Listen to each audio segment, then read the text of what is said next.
Hello and welcome to the Bear Right Trail podcast. We're not having the soft intro today. Coming in live from our respective areas. Me in studio at my home here in Newtown Square, Pennsylvania, and Chris coming from I don't know, maybe somewhere on the PA Turnpike. I don't know. Undisclosed location. Undisclosed All location right. here. But we're making it happen today, Yeah, We're we're making it we're happen, doing what Sam. we can. But hey, Yeah, yeah. beautiful, crisp fall day. Gonna be a nice afternoon here and a nice evening here in just a bit to do some trunk or treating with the kids, man. So, Oh um, yeah, I got trunk or treat so tonight too, man. yeah, it's gonna be fun. Gonna be a lot of sugar highs, some too much candy, eating some stomach aches, but love this time of year, man. What are your kids gonna be? Uh, Noah is gonna be a dragon, and I honestly don't remember what else he's gonna be. That's not A pumpkin, that's not maybe. something. She's dressing up. That's that's something my wife I Yeah. think organized. But how about your kiddos? Well, Oliver is going to be some kind of uh, zombie crazed Yeah, baseball player, love it. which makes sense. Hmm. And Frankie is going to be one of many roomies from K-pop Demon Hunters. Oh, I gotcha. don't know. You're probably Yeah, not in it with K-pop yet, but a little bit. uh, A little bit. There's been some K-pop on at the house. Yeah, I'm not yeah. engrossed in like the characters yet, but Noah's dabbled a bit. So Okay, yeah. Well, we're going to be. I'm guessing that basically there's going to be like at least 50 other little girls in the same yes. costume as my daughter, so it's going to be real Hmm. easy in all the noise and darkness of trunk or treat. Yes, Yeah. yes. Everyone's favorite thing. Oh boy. Thank you, COVID, I was gonna for say thank you, this COVID. Yeah, awful second Halloween that we all have to go to. that's it, man. Um, That's it. yeah, well, this is, yeah, speaking of Halloween, it is the Javelina That's it. preview podcast here from the East Coast. Yes, sir. I know it's not an East Coast race, but we've got some East Coasters headed out there, and it's the one kind of taking all the gravity here in with the gravitational pull this time of year on the American soil. So we've got that coming up, and yeah, we just wanted to, I guess, talk a little bit about what things either make this race special or not so special, and also talk about the competitive nature of the field here, the people from the East Coast heading out there, and maybe have a little conversation about some, what we feel about the Golden Ticket Chase. This is the start of the Golden Ticket Chase for a bunch of people, and since things have started to evolve from a media scene here, which we are an integral part. We Absolutely. want to see what people are thinking about how this is. How Yeah. interested are we? How exciting do we find these races and this chase after several Yeah. years of focus on it? Yeah. Yeah. But Yes. first let's get into Javelina here. Sorry, I was just giving a little bit of a trail map there for it. Um, Absolutely. but yeah, let's talk about Javelina. Out here in the out in the desert, not out here in the desert, but out there in the Yeah. desert. Out there in the desert. What direction do you want to go first here? Well, yeah. So for those who aren't familiar, Javelina is a relatively level, smooth, groomed, looped course out in the Arizona desert. This is has 100-mile and 100K, I think maybe even a 50K type distance that goes I think you're right. in this race. But the main event, the Golden Ticket race, is the 100-miler. It's 7 loops, and it is probably, as far as trail running goes, and at that distance, one of the most introductory type courses that you could Sure. consider. Yep. It is has zero technicality from what I understand. Although I have not ran the race myself, but from every sort of account that we get, at least especially from East Coast standards, this is people are running in super shoes. It is really not technical at all. Nothing like, Right. I mean, Black Canyon has a decent amount of technicality in it. And just like as far as like rockiness and scree Sure. and, not a lot of elevation and things like that. But there's, you have to know how to run on a trail. Yeah. Um, so it is looped. It's been running for years now. The course records are extremely fast. Yeah. We're talking under 13 hours for the men's course record. And then I think we all know that is an extremely fast Yeah. trail It's 100 flying. time when you think a lot of them are, 3-4 hours slower than that as far as what a trail 100 course record would be like. Absolutely. Yeah, absolutely.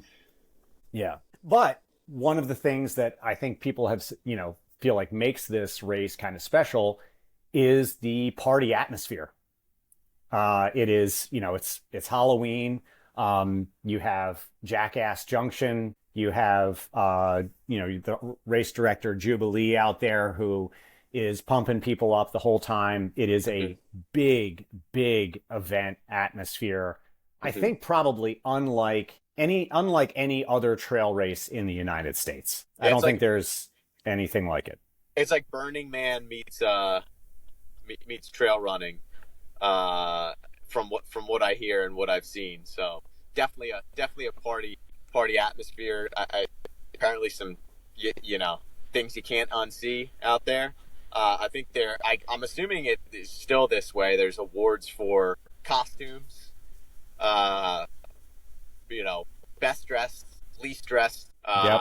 Yeah, all sorts of wild prizes out there. So, yes, unlike it's certainly a unique atmosphere from what I've seen. But yeah, it's going to be really interesting to see. From what I've seen, sort of a few days out at least, looks like it's going to be a relatively cooler year. Things could change. I could be wrong. I think that was a couple days ago. I was checking out weather, but that might lead to some quick times. But you do have some strong runners here. Maybe not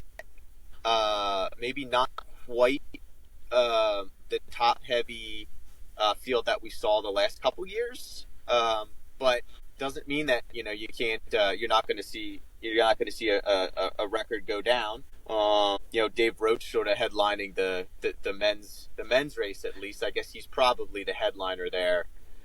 Maybe just in general, but some quick athletes on both sides. Yeah, I mean, I would expect that if there were, or if you check on sort of the what people's fantasy free trail is looking like, that almost everybody's got David picked in the top spot. I'm going to guess he's probably got at least 75% of people, picking him to win, with everybody else kind of making up the rest of the 25% there. That would be my guess. I'll take a look later. I haven't made my fantasy free trail selections yet. Do that too. But I think that from a competitive analysis on the men's side, if we want to get into that, I think this will also help us with regard to some of our other questions here. One of which has to do with whether or not, Javelina deserves as much shine as it gets with regard to, the amount of attention that we put on Javelina. It's a great trail race, party. We've had, it has been a golden ticket race. But, from a competitive standpoint, does it compare with something like Canyons? Does it compare with something like Black Canyon, for instance? And I think that the general consensus is not really. Let's get into this men's field.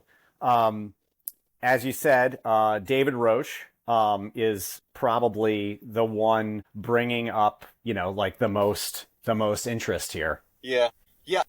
there's a few, and I guess we'll get into the sort of the East Coasters here afterwards, but um, a couple of the speedsters. Of course, this race is going to lend to those, quicker turnover athletes, the, maybe marathon or road athletes. Rajpal Panu, sort of still. I mean, of course, he's had several really strong finishes. He's a professional athlete, but Yep. has he really had like that one breakout race?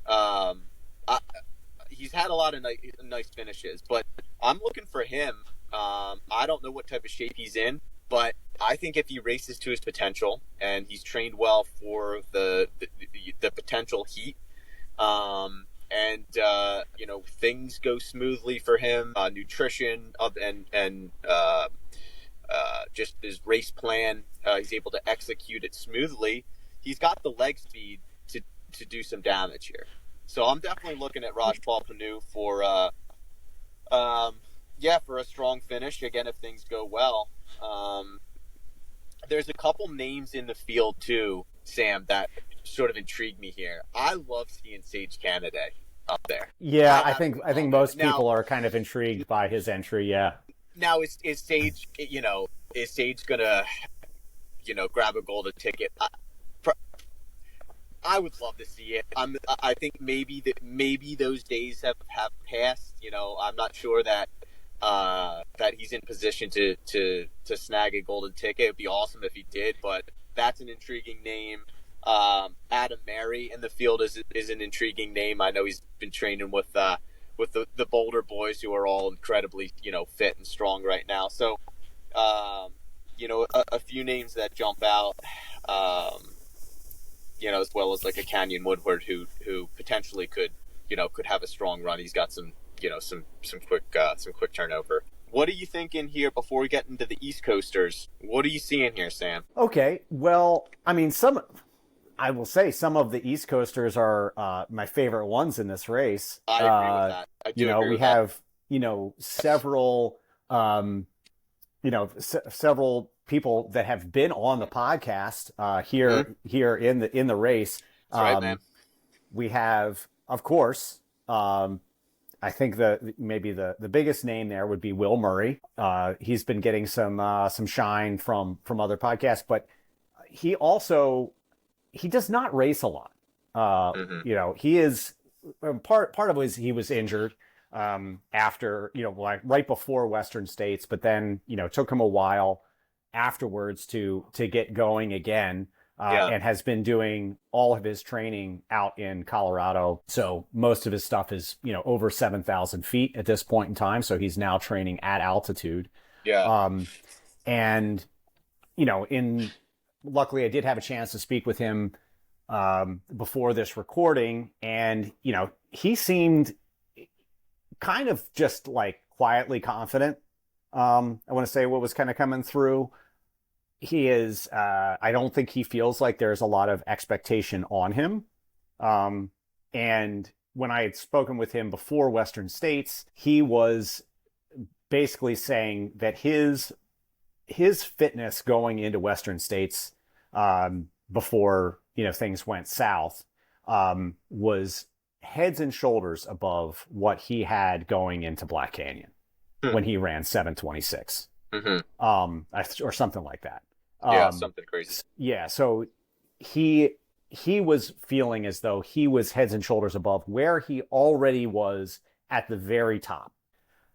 And so, I don't know where he is with regard to things. I've seen some of his longer workouts. He is going to be very strong, I would expect, late in this race. I don't know what kind of speed work he's done exactly, but he's doing 50 milers by himself, like at pace for this, so he is going to have that kind of stuff in his legs. Hopefully he's not toasted coming out of it. Does a lot of biking for that long strength. So I really like Will Murray in this spot right now. As for a 100-mile race, I think the dude has a lot of strength, and I think that he's going to be really difficult for people late in this race. That's my guess. Also, got Noah Deso, Yeah. towing the line originally from this area and calling Seattle home now. Hmm. Um, but Yep. he's just great guy and Hmm. somebody that has been he's right up there with these other people they're considering contenders, Yep. for sure. Yeah. Yeah. Noah's always going to be a strong. He seems just sort of like shows no fear, just in these bigger races. Very mild manner. Doesn't seem like he's gets too high or too low. Very even keeled. I really would never count him out. Uh, he's a strong athlete. He's very strong. I Hmm. think on the longer races. But don't get it twisted. He's got turnover. So I think he's going to be right up there. I do think Dave Roach goes out. I think he's going to sort of take it off the top, but I think there's going to be a pack chasing him. And I think Caleb Bowen, West Virginia guy, coming off I got to pronounce this correct, the Hurricane 100K, with a smoking time of just over 8 hours to win that. That was in Yeah, early he was September. absolutely flying. Like insane race. I mean, I think he broke that course record by half hour or so. Was 25 or so minutes ahead of Josh Park there. Someone who is talk about a quick athlete with a lot of turnover there. So I think you might see Roach going out hot and a chase pack of you know, five guys that could really work off of each other and, see sort of what happens, maybe halfway through after that third lap, see how David Roach is feeling. But I don't think that chase pack, if that's how it does play out, I don't think that chase pack's going to be too far away. And those guys that are right there in that pack are not just strong athletes, but I think they have what it takes to finish a 100-mile race out, see it through, and could have that strength at the the last couple laps. So I'm excited to sort of follow this one, have it sort of on the live stream throughout the day, because I think this could get exciting late in the race. I really do. At least I hope so. on the men's field, I think this could get excited late in the race if you don't have blow-ups.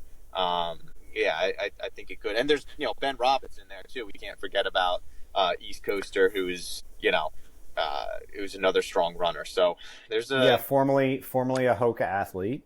yeah. And the thing about Ben, I don't know what his aspirations are Mhm. for this race.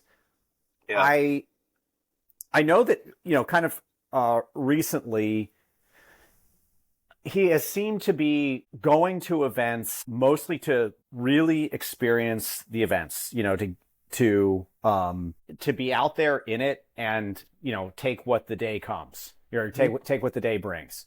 Sure. And I don't know that he has thoughts of golden tickets at this point. I don't know if he is going for it with that, but I feel like he is in a good place with his trail running.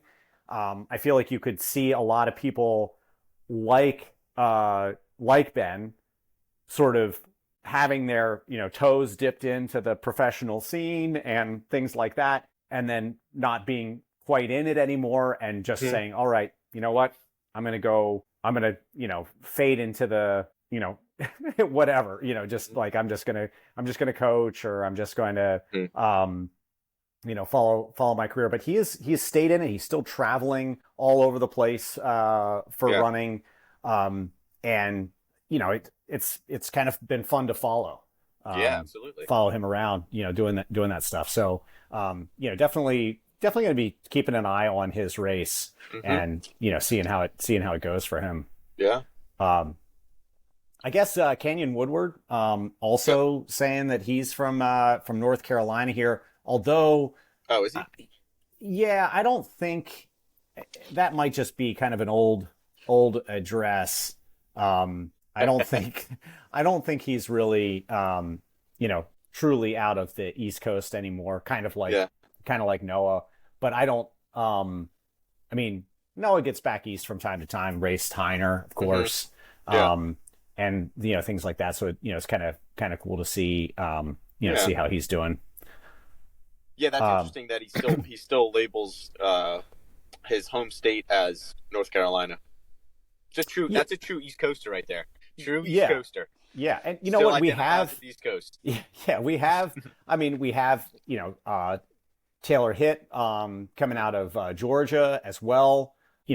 Decent amount of people from that sort of area. We've got Simon Chechulin, also from Georgia. Michael Beswini from Chattanooga. So Oh, we've hey, got yeah. not to cut you off here. I got a shout out. I didn't even notice him here. Gags, Mike Gagliardi is racing. That's pretty cool. Okay, yeah, Sort of an OG name here in the Philadelphia area. Runs the what is it? The Ben Franklin like bridge crew. They run hills over the Ben Franklin Bridge. An OG in the scene, so that's cool to see him out there. yeah, yeah. I mean, absolutely. We have a few people, from the Philadelphia area, going out there.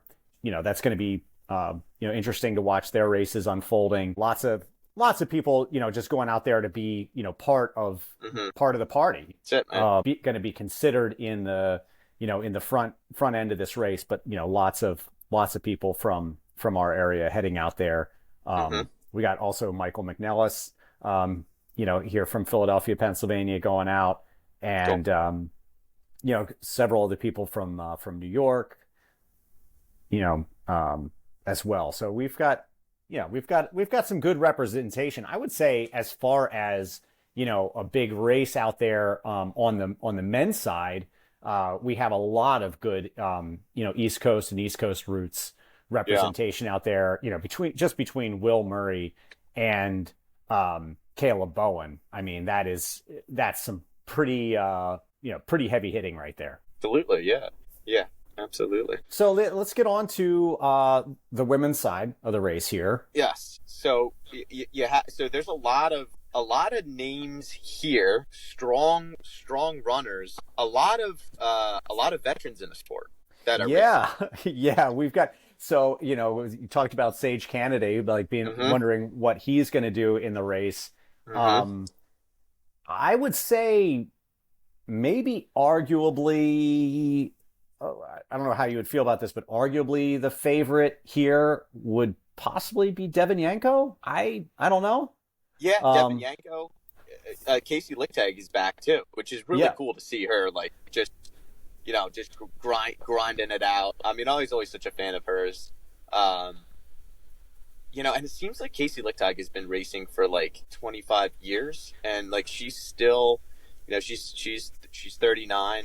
My gosh, like she's had so many strong results. Like it's just incredible. So it's cool to see her out there. yeah, yeah. I mean, it's great to see her out there. Her sort of, I would say, competitive relevance, Yeah. at this point is like she's had maybe not quite as long a tail Hmm. as Devin Yanko has, Yeah. because I mean Devin Yanko's won here One. in Yes. very very recently. Yeah. And I think it was kind of like a stunningly fast time at that point in time for her. Hmm. I don't think people were really expecting that out of her. So Hmm. could be could she strike Hmm. again with Yeah. that. um Casey Lichtech, I mean, I think just a running party sort of like seems to fit her vibe. Yeah. Yeah. So I agree. yeah. And you know what? Like I'm so unlike the men's race where I do think again Roach is going to go out and you're going to have sort of a trail pack. I can list off here 7 or 8 runners that are very strong, and I think any one of them could win. Devin Yanko, Casey Lichtag, Kareth Arnold, Tara Dower, Anna McKenna, Lauren Puritz, Addie Bracey, Ellie Pell, a East Coaster who is Yeah, we have to get into living her. out in Colorado. Valerie Arsenal, who is Yeah, quick, absolutely. like Yep. Anna Loudon. So I think you have 7 or 8 athletes that really do have a chance to win. And I think that's going to be overall maybe more of an exciting race, possibly if things play out that way, than the men's, because I do think it's like up for grabs. I wouldn't be surprised if any of those women win the race. So I think that's going to be pretty fun to follow throughout the day. Yeah, it does seem to be have a higher concentration of well matched runners, right? Yeah. I guess maybe that's like the easiest way of putting it. Sure. That here where we have like we said in the men's field, you have this kind of clear favorite, and then beyond that, you have some people who you like think are going to, but it's almost like you could see that really spreading out. Like even whereas this one, it just does not seem that is likely. It does not seem likely that you're going to have one person from this group really running away from these others, because it's just like, no, there's just too many people that are really strong. That's gonna happen. And also I think you also have maybe the history with the way that men and women race these longer distances, and sort of the whether who has the aggressiveness and things like that. And I don't know. I'm sure there's going to be some aggressive racing in here. I just don't think that there's going to be enough of it to like shatter all of these extremely strong women. I don't see there being enough of that. Yeah, traditionally the women's field tends to run a smarter race, especially as the distance gets is longer. So especially a runnable 100, some of the egos on the men's side tend to come out, and you tend to see more carnage there. Yeah. We'll see, man. I think like this could be. I'll say this is at first glance, like beginning of mid last week, looking at the fields, I'm like, okay, it's always fun to follow like Javelina. It's a fun end of season race to follow. But I'm like, okay, nothing really like I'm excited about it, but there's no names that popped out at me. But when you really start looking at the fields, I think this could be an even more exciting year, because you have so many runners on both sides that are pretty even, that are evenly matched. So it'll be fun to have the live stream up, just sort of playing in the background throughout the day tomorrow. Yeah, well, I mean, so I think that's going to be the next thing that we'll get into is sort of the excitement around these races, and things like that. Let's dig a little bit into our East Coast roots here, on the women's side. Clearly some of these women are not living on the East Coast anymore, but they have really strong East Coast roots. Yep. Tara Dower, with her Appalachian Trail run, with her long trail FKT, earlier this year, and her roots here on the East Coast in Virginia. Clearly, we're going to be rooting for Tara, as well as Ellie Pell. Not only with these strong East Coast roots, but also being a big part of community building here on the East Coast through Trails Collective with Eden Golden up there in New York, and having gotten a golden ticket before to the big dance. I really want to have eyes on her and be rooting her on. I wonder if she is going to have possibly a little pacing from Riley Brady. I know that they are pretty close, so she might have a little bit of an ace in the hole there. Hard to know exactly, but I know that'd be pretty cool. I mean, what like who else, who better to pace, especially those Arizona trails, than Riley Brady. So it'll be cool to see. Yeah, I hope so. I hope that would, I hope that'd be cool, no matter what kind of a day Ellie's having out there. Yeah. I think we can claim Valerie Arsenault as well. From Quebec, Canada. has several, I believe, really fast times at JFK, most recently with the podium finish. Yep. So yeah, she is really, really fast, and you would expect that somebody who's able to excel on JFK's course is going to do well here as well. Also, we've got a bunch of PA runners heading out. A bunch. I think the first I had seen was Noreen Manning from Tunkhannock. So same area as Ben Robinson. I'm guessing that they are going out there, likely together. I wouldn't be surprised if Ben coaches her. But I'm guessing that they have shared miles up there in northern PA. Yeah. And then we've got a contingent of women, heading out from the Philadelphia area. Caitlin Luboff. We also have Nora Jensen. She's from Quakertown. Yeah. Yep. She's going out there, and a few more from the Philadelphia area. I've got to get down here. Looks like Elizabeth Flores from Philly. Yep. Yeah, definitely shout out those Amy Quinn from New York. Cool to see. Oh, look at Lizzie Gallagher from Havertown.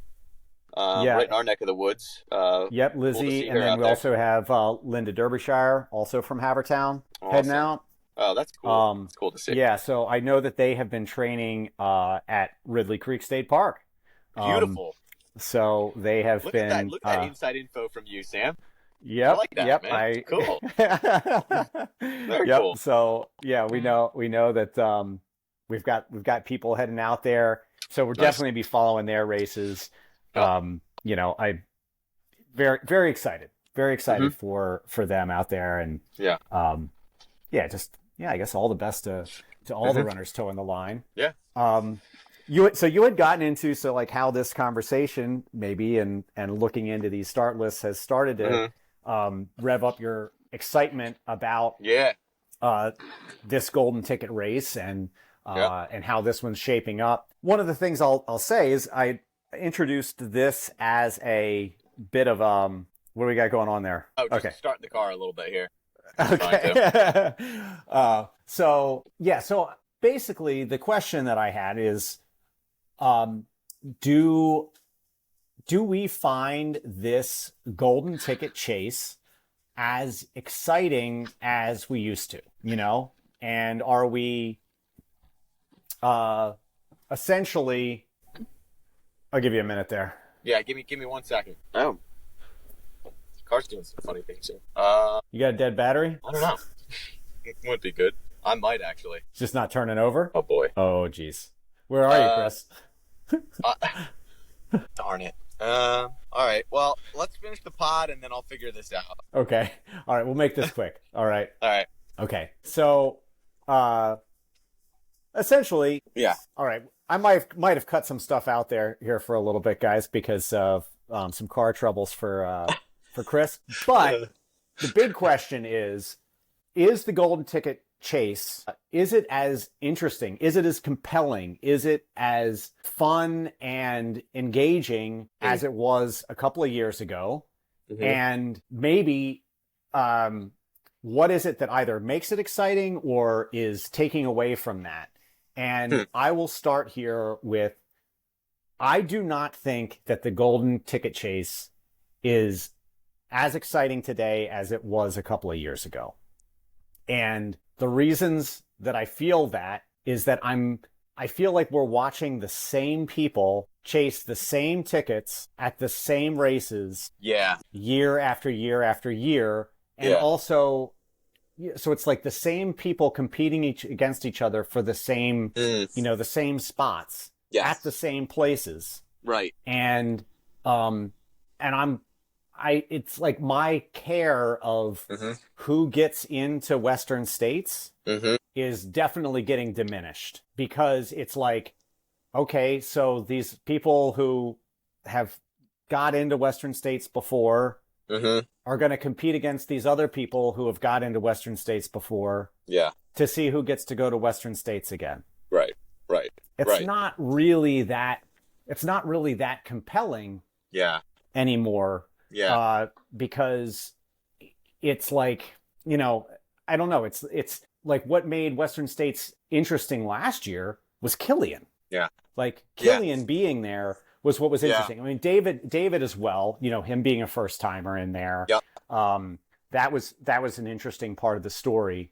But I think Killian being back after like a generation of people have run the race, Yeah. Yeah. was very interesting. And then, Right.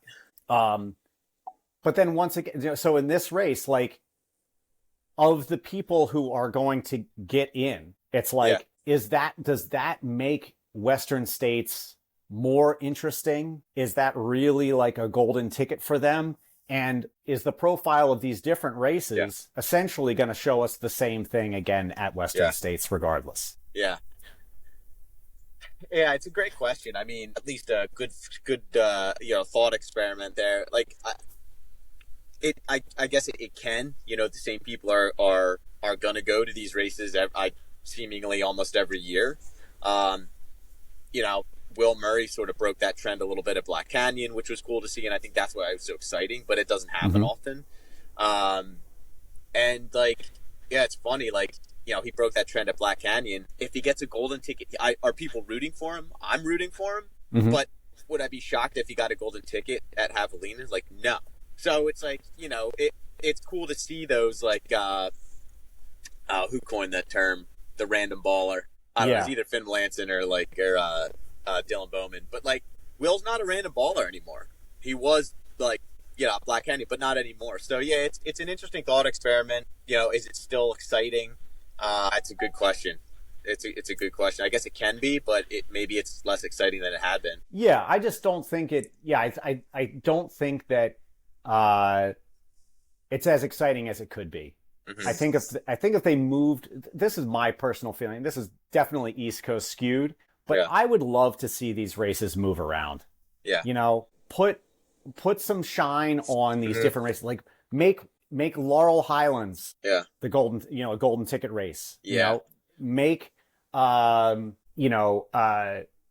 of these races up in New Hampshire, really hard, challenging races, or maybe Mountain Masochist in Virginia could be Manitou's Revenge. I mean, these are really cool races that would give and I'm sure there are ones all over, whether they be in Canada, in other countries, things along those lines that give access to a different group of people, possibly, right? Also gives focus to a different area of group or of trail running. Sure. Just instead of just constantly looking at the same courses and the same things over and over again and the same people. Because Western States is going to have a good competitive field. I mean, you're letting the top 10 back in. You have, these, a couple of different races that, and plus and sponsor, entries and things like that. You have these opportunities to create a rich field. Yeah. And, moving these races around, I don't know, I think it would be more interesting. I think it would create a more dynamic, feel for this, and would help. I don't know. It would help racing around the country a lot more. So that's my take. I agree. Yeah. No, I agree. I think it would be fun. It would. I do think there'd be a little bit more interest, and it would heighten probably the golden ticket chase, and it would, like you said, I think it would give more. It could help give more shine to different races, some East Coast races, and it would give the opportunity for at least a better opportunity for those people living in those different areas a chance to sort of throw their hat into the ring. So I completely agree. I think it would shake things up. I sort of do think they need to shake things up a little bit too with the golden ticket races. I like Black Canyon. It's great. That's sort of tried and true. But you're right. Javelina, love it. It's cool. But maybe another race, an East Coast race, would be cool to replace Black Canyon as the golden ticket race. Yeah, I'm just saying, like, it doesn't even have to look. Grindstone had it for 1 year. you know, Yeah. but it doesn't have to stay there. Yeah. You know, I'm not suggesting that that's like the best, you know, course or whatever for a golden Yeah. ticket. I Yeah. I like it moving. I like it moving Yeah. around. Yeah. You know, just keep it yeah, keep it moving. Yeah. Yep. Anyway, that's my Love my it. 2 cents. Yeah. Yeah, I agree with that. And you know, but I also think that this has something to do with, you know, a couple of years ago, and it could be me, but also I think I've less interest in like the Golden Trail Series because once Yeah. again, it's the same people competing Yeah. against each other, you know? Yeah. So it's like, I don't know, there's just something about variety within Yeah. trail running that Yeah. if you have the same people kind of going head to head all the time, you care less about Yeah. it. And yeah, so that's my Yeah. take. You know, I had been talking about getting, you know, into something about as a kind of a segment of keeping up with the Roches. I'd kind of soft tossed that over to you previously, but just maybe we'll we'll shelve that for now and Sounds good. you know, do that another time when we can really kind of delve into it. But that's that maybe that's for another time. We'll wish David the best of luck in his race out there, and then I'll have my airing of grievances. Yeah, let's do it. Let's do it. I think that's a great idea. We'll let him do his thing, and then yeah. Well, Chris, thanks for Yep. spending this time with me and draining Yeah, your car thank you. battery. And listen, that's what it let me know if small you price need to me to pay. come out to your undisclosed location with my jump kit and get you I going might. again. All right, yeah. Well, best of luck to all the East Coasters, all the runners going to be out there, but especially all our East Coast friends. And That's right. I hope that everybody who's listening to this gets out on the trails. Don't spend all your time glued to the live stream. Definitely get out there and rustle around in the leaves a little bit. Yeah, so from both of us here at Bear Right Trail Team, happy trails.